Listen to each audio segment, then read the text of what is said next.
Hey y'all, this is Keesh, and welcome to Love Notes from Keesh, a divine feminine energy healing podcast. Here, we talk all things authentic to the divine feminine and create a safe, gentle, and nurturing space for its vastness. Now, while we all host both masculine and feminine energy, in this safe space, we focus primarily on the healing and nurturing of the divine feminine. So, if you are interested in learning more about your sacred feminine energy, grab a drink and a snack, and sit back and relax and tune in.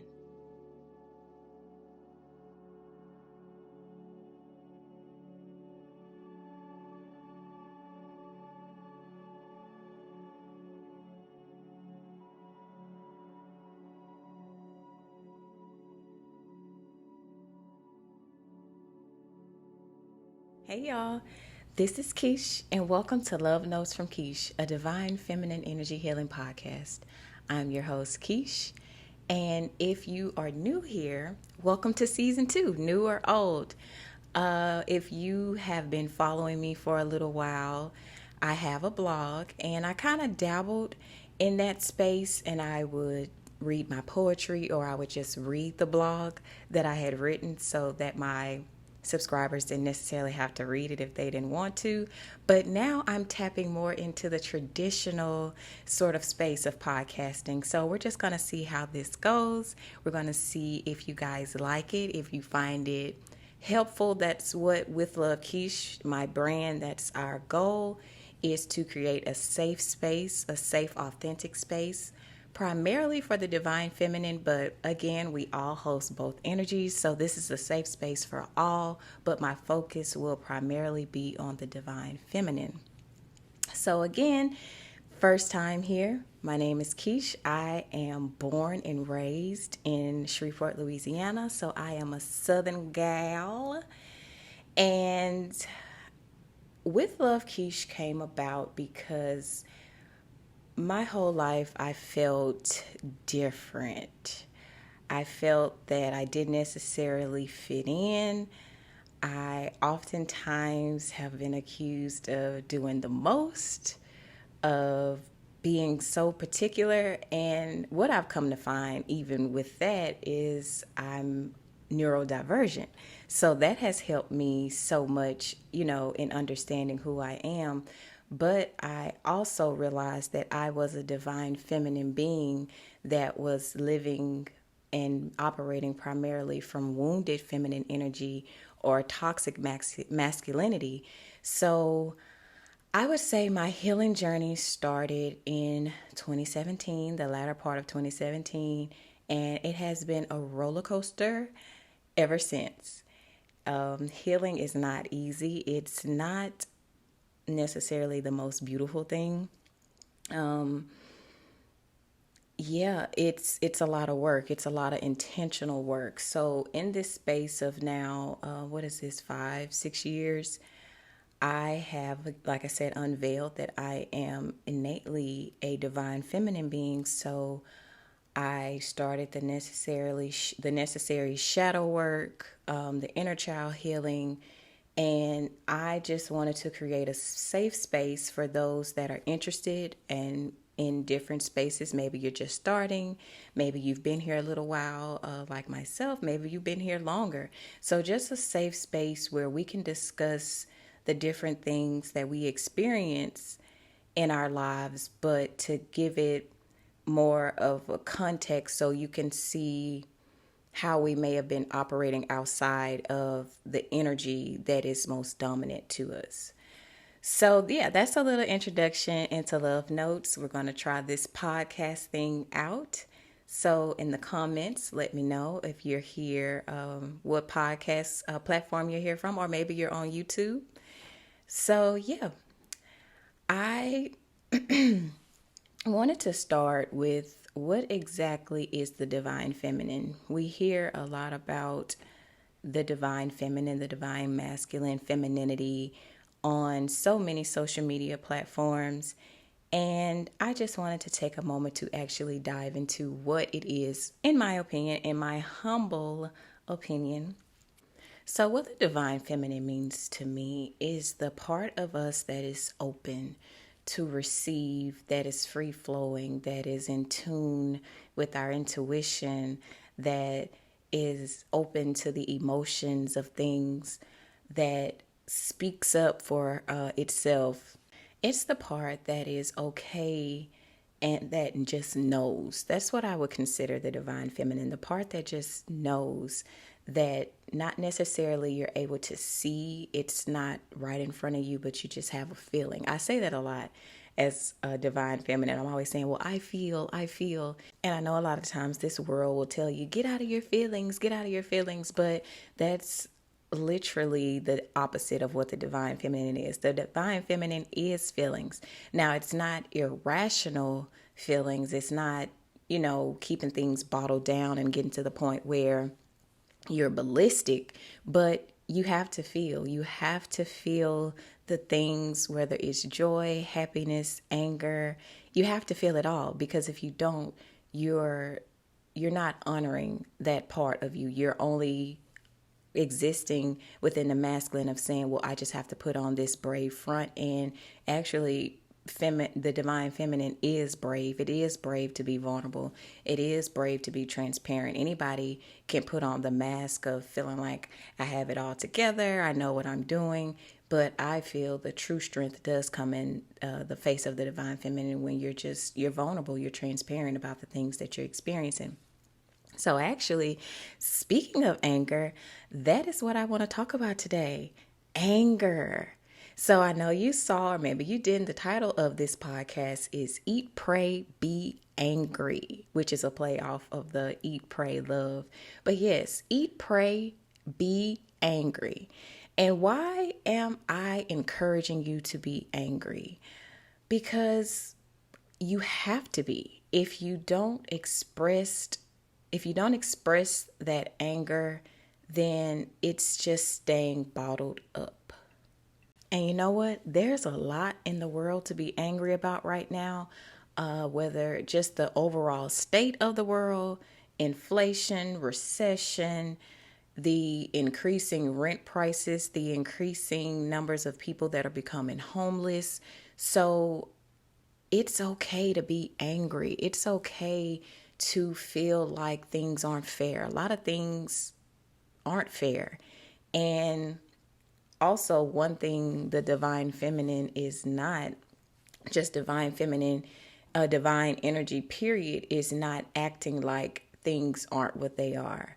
I talk a lot about the duality of abundance and lack, because it can be discouraging to come across these different platforms and see people saying, well, you're not getting this because you're not positive enough. And while a positive mindset is very important, it is very important to speak those affirmations, to speak life into yourself. It does not negate, it does not take away from the actual experience of lack that you could be experiencing due to a number of things. So it's important to, again, express, to feel all of those emotions, because we're dual beings. We're many spectrum beings. We need to express all of those range of emotions that we're feeling. And if you are not secure in your divine feminine energy, and this is man, woman, non-binary, again, we all host these energies. If you don't feel confident enough in that, expressing those emotions, then that is when they can go against you, because you're not acknowledging them. You're only suppressing them in whatever way there may be. Even things like, I think you can over meditate, you can over exercise when you're just using it as distractions and you're still not actually feeling what needs to be felt. And oftentimes we're even taught to feel shame and guilt for feeling what we feel. We just are taught that we're supposed to get over it, or you're supposed to be the bigger person. And I don't know about you, but I'm tired of being a bigger person. Like, sometimes you're like, no, I want to be the littler person. It's okay to be angry. Like, it's okay. Like, if I could just scream that from the mountaintops, like, it's okay to be angry. You don't have to feel shame or guilt for feeling angry. And I feel, especially as a Black woman, we experience this tenfold because we're already painted in media in so many spaces as the angry Black woman. Oh, the woman with the attitude, the woman that doesn't mind telling it like it is. And so we get shamed into saying, well, you can't do that because then now you're going to be the angry Black woman and, or whatever. So it's just, but that's okay. Like, it's okay to be upset when something is done and it's disrespectful to your being. So I just want to create a space, create a conversation where we talk about this and we just honor anger. And I'm focusing on anger because the other things, we can feel that. It's okay to feel happiness. It's okay to feel joy. It's even okay for, to feel sadness. But when it comes to anger, for some reason, we're told you're not supposed to feel it. You just need to suppress it. You need to get over it and just pray about it. I know growing up, I grew up in a Baptist environment, and so one of the biggest things was, oh, just pray for them, and give it to the Lord and give it up. And I'm just like, yeah, but no. Like, no, I am upset. Something was done to me that wasn't right, and it is okay that I am upset about it. Because exactly, okay, so what is anger? Anger is a powerful emotion that is resulting from the disrespect from something. So when we don't process the anger properly, all we're doing is just consciously thinking that it's okay, we forgave it, we're over it. But that's not the case. That's just that conscious part of your brain thinking, well, I'm just going to pray for them.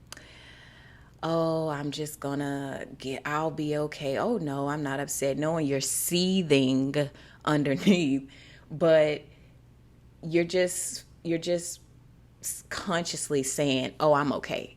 But what you're doing on the other hand is subconsciously, you're doing a couple of different things. You are allowing a pile up that could eventually lead to like a detrimental, irrational, volatile outburst.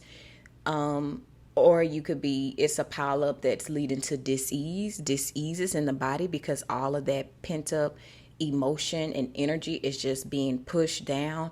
It's like, when you keep trying to push something into a box and eventually it's just like there's no more room, but you keep trying to like push it down to make more room, but the box is at capacity. And so your body is at capacity. So all your body knows to do is just to grip onto it and to turn it into disease, which could come in a lot of different ways. A lot of different people are suffering with IBS.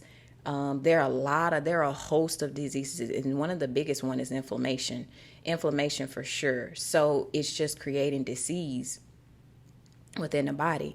And what it also can do too is just a pile up of you just constantly just stifling your throat chakra, not speaking up for yourself, and just becoming a chronic people pleaser. Like, as long as people like me, I just won't express how I really feel. And what you're really just teaching people to do is to not respect you, to think that they can do whatever they want to do to you, which again feeds more into the anger, because that's what anger is, that emotion that comes from that disrespect.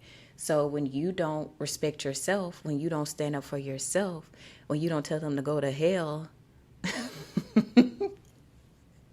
when you don't tell them how you really feel and that was wrong, then you're disrespecting yourself. So all your body can do is just say, okay, well, this is what we deserve. I don't deserve to express how I feel. So let me just keep bottling it up. And again, it can just keep going into these different ways. So what I consider, again, I talk a lot about inner child healing. A lot of people don't realize that inner child healing is also that inner teen. And I feel like the inner teen is the best representation of anger, because what is a teenager? Rebellious, think they know it all. Like, that's just that stage of your life where you're not yet an adult, but you're not like an adolescent kid, and you want to figure things out. You're pushing limits, and that inner teen, when I think about my inner teen, like, she's kind of vicious. Like, I'm kind of scared of her. Like, that's why I've never dabbled into like teaching, especially high schoolers, because those that age, like, they're brutal. Like, kids, little kids are brutal, but like teenagers terrify me. And when I think about my own inner teen, I'm shook, okay? Because I know she was like vicious. And what I'm realizing is that was because I didn't honor her. I did not I did not serve her the justice for different things that she was experiencing. I just allowed other people to be more important than her. And so she's just like, oh, so if you don't fool with me, I ain't gonna fool with you. So I just feel like focusing on the inner teen, like what I do is I get different like photos of myself in that age group, and I just kind of look at her and I try to remember, like, in that particular photo, like, what was she going through? What was she thinking? And I just, now in this space of now in the 30s, I try to do different things to honor her in ways that I didn't before, because I was too afraid. I was too afraid to be angry. I was too afraid to stand up for myself. So now I'm just like, I got you, girl. And that's what you have to do. You have to soothe that inner teen. You have to say, like, you a little scary, but okay, let's do this. Like, we do all the inner child healing. We look at the little kid, we look at the little girl, but no, look at that teen version of you. And don't tell me you're not a little shook. If you really had to like sit face to face right now in this form with your inner teen, tell me you wouldn't be a little shook. Like, cause they gonna let you know. Like, remember this time because you didn't this, you didn't do this. So yes, explore that inner teen. Dive into that inner teen, because that inner teen is going to tell you everything. Okay? Everything you angry about. Everything, every time you didn't stand up for yourself. They going to let you know. And even if it happened after that, like, it started primarily in that, because in that teen space is when you're more cognizant of, like, this isn't right. When you're a child, but you don't necessarily know how to word it, or you don't see it like a teen. You're more, you're heading into adulthood. You have more knowledge of what's right, what's wrong. So you're more prone to understand, like, hey, I didn't like that. So yeah, tap into that inner teen, tap into that inner justice warrior, that rebel, and sit with them. Sit with them. And they'll tell you. You might not like what you hear. You might feel a little bit of shame. You might feel a little bit of guilt, because you're just like, dang, I'm sorry. And while a sorry is, that sorry is needed, but then we need to do some action, because they're like, okay, so you're sorry. What you gonna do about it? You're sorry. Okay, I hear you. But now what? Are you going to continue to just let people walk all over you? Or are you going to stand up for us? And not even necessarily in a nasty, rude way, but just what you going to do? So what I want to kind of tap into now is 5 ways to express anger in a more healthy way. And first, I would say sit with it. Like I said, sit with that inner teen. Sit with all those injustices. How did they make you feel? Write it out. How did it make you feel? Write this situation out. This situation, I remember this and this happened, and sit with it.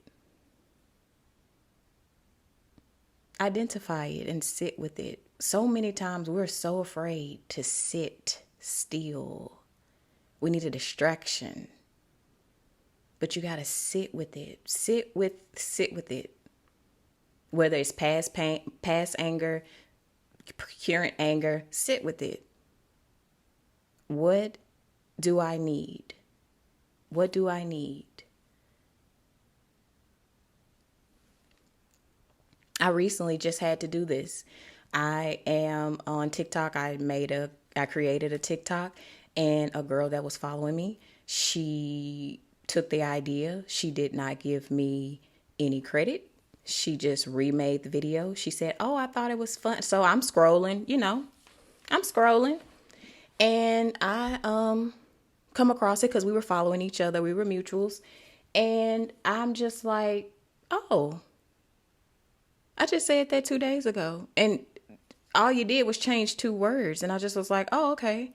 So my initial response was to just say, "Okay, I'm gonna just block her. I'm not gonna say anything. I'm not gonna cause a scene. I'm just gonna block her. I'm not gonna worry about it. What's coming for me is coming for me. I can't do nothing about it." True. I can't do anything about what she did. That's not my responsibility. But what is my responsibility is to stand up for myself. So what did I do? I sat with myself for a little while, and I thought, what is it that you need, Keisha? Because you're still angry. Like, I took a nap and I woke up and I'm just like, I'm still mad. I took a whole nap and I'm still mad. So what do I need? What do you need? So I sit and I put my hand over my heart and I'm just like, what do you need?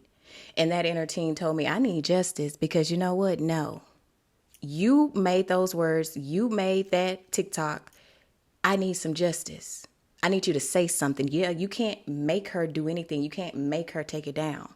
But I need you to acknowledge that that made us angry. So what did I do? I just went under the post and I said something. I'm not going to make a big deal about it because I wasn't rude. I just was like, hey, this was my idea.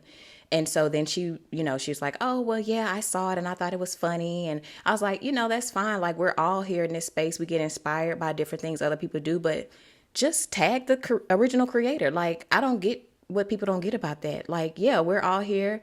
We're inspired by each other. We see things, we laugh, we want to make our own rendition of it. That's fine. But just tag the original creator. Give people their just due. Like, it's giving lack of creativity. It's giving lack of integrity, So again, it's still up there. And hers actually got more views than mine because you can't control TikTok's algorithm.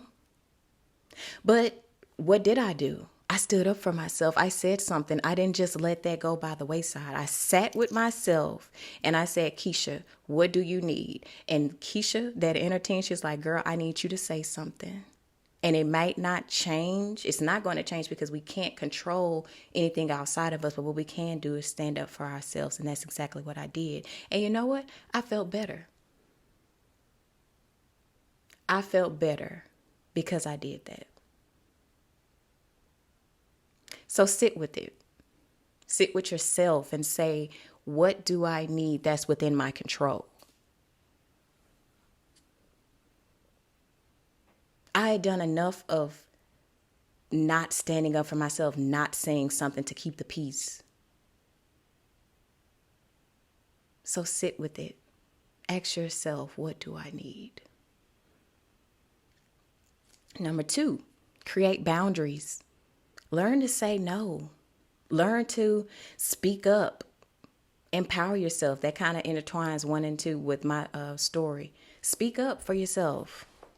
Create trust with yourself. That's the biggest one, creating trust with yourself. Healing the divine feminine, healing that inner child is about creating trust. That child needs trust with that matriarchal figure. You become your own parent in this space. Create the trust. My inner teen, she was like, what are you going to do? Are you going to fail me again? Or are you going to stand up for me? And I chose her. I chose to stand up for her in the best way that I could, in a way that still, didn't make me volatile, didn't make it, crazy, but I stood up for her. That was a boundary that I was no longer willing to cross, was to make her be silent. I've been doing that. We've done that enough. It's now time to speak up. It's time to empower. It's time to create that trust, because when you create the trust with yourself, what does that do on the flip side? Enhances the intuition, because you trust what you feel. You trust what you feel. You don't see it, but you trust it because you feel it, because you trust yourself, because you've stood up for yourself. It's just like a ripple effect. You create the trust with the inner child, the inner teen. The trust is there, so you trust yourself. That inner child, that inner teen, they trust you in this present form. So that creates the intuition The intuition is the feeling. Hey, it doesn't make sense for me to do this, but it feels right. And it works because you trust yourself.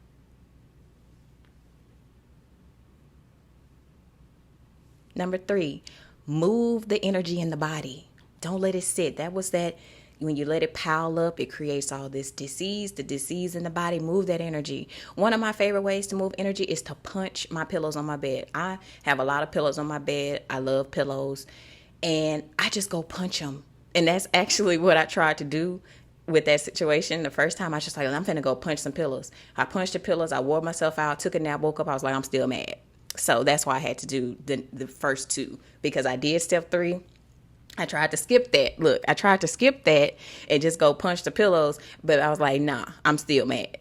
So punch some pillows. And I mean, like, punch them, like punch it till you get like exhausted. Punch them. Just move the energy, or dance. If you want to dance, whatever way, just move the energy. It can't stay stagnant in the body. That's what creates the disease. Move the energy.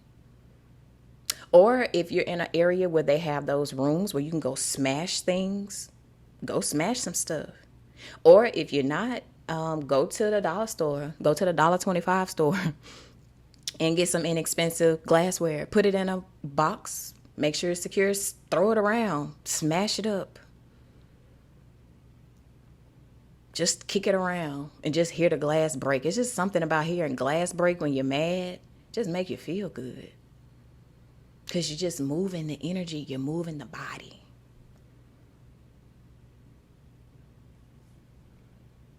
Number 4, talk about it with a professional. Now, it's okay sometimes to talk to your friend. Make sure you ask them first, hey, do you have the bandwidth for this? Because I got some stuff I want to say. Make sure they got the bandwidth first and talk with them. But don't make that a habit. Everybody going through their shit right now, okay? And yes, I am a divine feminine being, but like I said, I am a Southern girl, so sometimes I do season my words with a little Tony Satchers or something. So don't be alarmed. I know a lot of divine femininity coaches say, oh, well, you're not supposed to curse. And I don't curse a whole lot, but sometimes I do throw a little seasoned salt in there. So don't be alarmed if you hear one slip, every once in a while. But yeah, talk to a professional. Don't make it a habit. No, what I was saying was don't make it a habit to just dump on your friends. We all going through it right now. Everybody's going through their own thing. So don't just make them your vent box where you just dump and then you just go. Be fair in your relationships. Be considerate in your relationships. So speak to a professional. And know, with insurances or what have you, everybody may not be afforded that. I get that. But I would say there are a lot of different resources on here where you can even talk to the different hotlines or something or whatever. Seek those. Seek something to be able to just talk to a third party person to just kind of be able to let that out. But I do advise therapy. I have been in therapy since 2019. So I do, if it's affordable, if you're able to, I do recommend you getting into some sort of therapy. Even if it's once a month, quarterly, just somebody that you can trust, that you can talk about all these different things with, because they'll help you. They help you. My therapist, the way she explained it, we were just like, it's like a lot of balls of yarn, and you're just winding up the ball of yarn to the correct, like you got a yellow, blue, and a red. They help you sort it out, because the work is still your work to do. Now you can talk to a professional and they can talk to you about this, but you still got to go create the boundary. You still got to sit with yourself and figure out what's wrong. They don't do that for you. That's not what therapy is. Therapy is not the fixer. You are the fixer. They're just there to listen and help you figure it out. So talk to somebody. Talk it out, and then do the work on your end. And number 5, write it out. Write it raw. Like if somebody pissed you off, somebody that made you mad, write it raw. Like write it out, all the words, write it out, journal it out, whatever way you want to do it. And if it's a safe space where you can burn it, burn it. If not, just rip it up. But write it out. That's again moving the energy, not just keeping it in the head, not just keeping it in the psyche to just boil over. You are a vessel that is continuously taking in and pushing out. You can't just take in and take in and take in. You're going to explode. You got to honor the push out. So you got to push it out. You got to push it out. So write it out. Write all your grievances. Rip it, burn it, release it. Another way you don't have to write it out, water cleanse. When you're in the shower, speak it out loud. Or take a salt bath and release it. Once you get done, say, okay, I now release this. And it doesn't have to be a full moon. It doesn't have to be a new moon. It doesn't have to be a quarter moon. It could be today moon. Just release it. You don't have to wait on these astrological, which I am. I do study. I do believe in astrology. But it doesn't have to be that. It just has to be when you're ready. And that could be at any moment.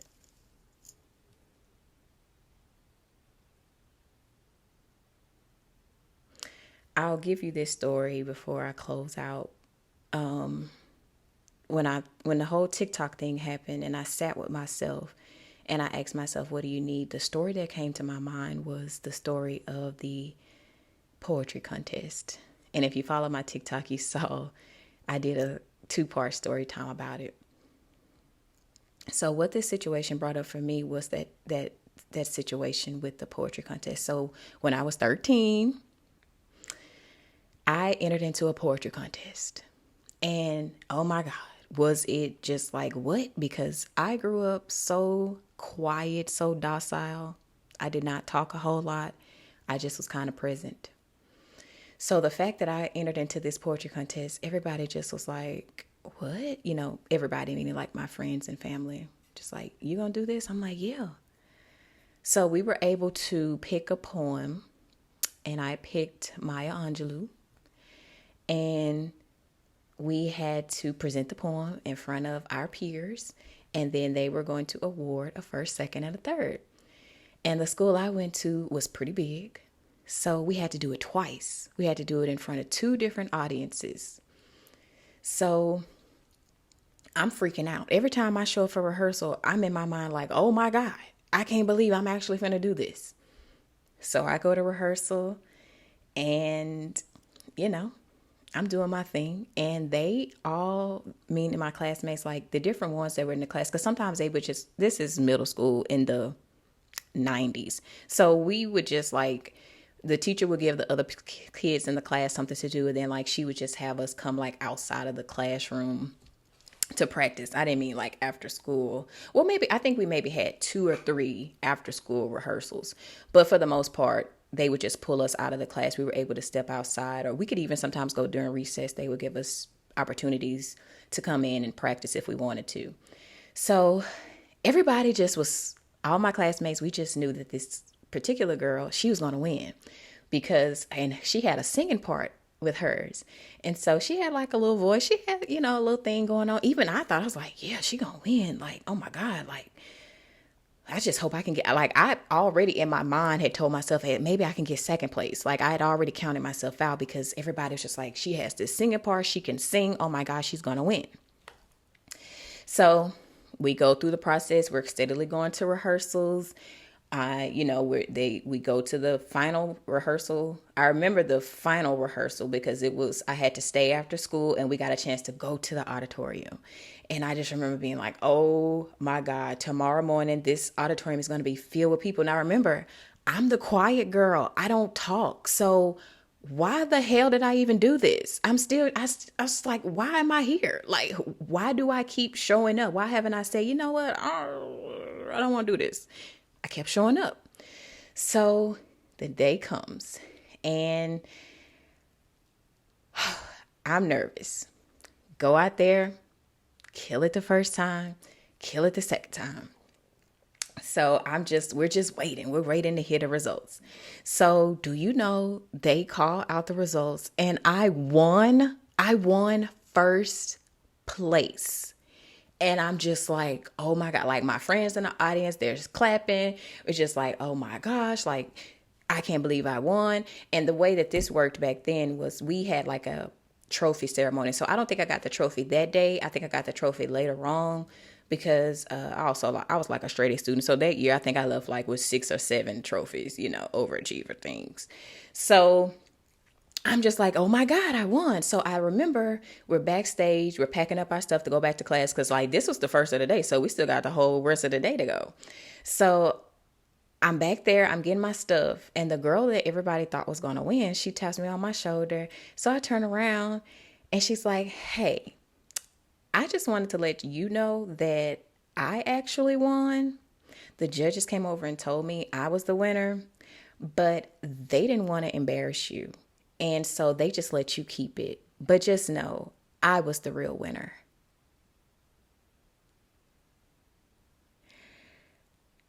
I'm like, oh my, what? So now I don't even know how to take this information. I'm just kind of like, oh my God, I really didn't win. And do you know, I never told anybody she told me that. Now, when you think about it, why would adult judges tell a child, hey, you actually won? Because don't you think also her as a child, she'd go tell her parents, hey, I actually won and they didn't give me my trophy. So as an adult now, you think like, what? But I'm 13. I'm a child. I didn't know. I'm very quiet. I never told anybody she told me that. I just went that whole time thinking I had gotten this trophy that I did not deserve. And I never spoke up for myself. I kept that embarrassment and that anger within me. I think the first time I brought this up was in therapy when I was 30. That happened when I was 13. I did not speak on that again until I was 30 years old. How much dis-ease do you think generated in my body just from that one situation alone? And I even look back, like I have some pictures with me once I got my trophy, like after I had gone to my grandparents' house and they took pictures, the Polaroid cameras. That's back when they were really, really popular. And you was like doing your thing if you had a Polaroid camera. And I have those pictures, and he took my papa, he took a picture with me with every trophy. And it's just something about the picture with me holding that trophy. I just felt like I'm not even really supposed to have this, but I never told anybody. I never felt safe enough to tell anybody, hey, this girl told me this, and yeah. So that, me silencing myself and not saying anything in that moment, fast forward now, 33 years old, made me think about 13-year-old Keisha that just shut up and didn't say anything. So that's why I was like, no, you're safe with me now, 13-year-old Keisha, because 33-year-old Keisha is going to step. And I can't control things outside of me, but I can speak up for us. You can trust me. And that's what it's all about. It's all about self. The divine feminine goes back to self. Goes back to transparency, vulnerability, the openness.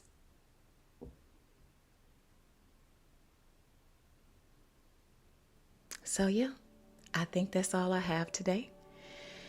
If you enjoyed this message, please make sure to like, subscribe, comment. This is my goal, to continue to talk about different experiences from the divine feminine perspective, the healing perspective of it, and just owning that part of us, whether it's your dominant, if you feel like you're a dominant divine feminine being like myself, or it's your secondary energy, it's still within you. You still need to heal it. You still need to honor it. So you can find me across all platforms at With Love Keesh. My website is withlovekeesh.com. I am also the author of a collection of love notes, monologues, short stories, and poems that I wrote about my healing journey thus far. It's called Lavender Heart Tea. If you're interested, everything will be linked. And until next time, peace and blessings. Have a good one.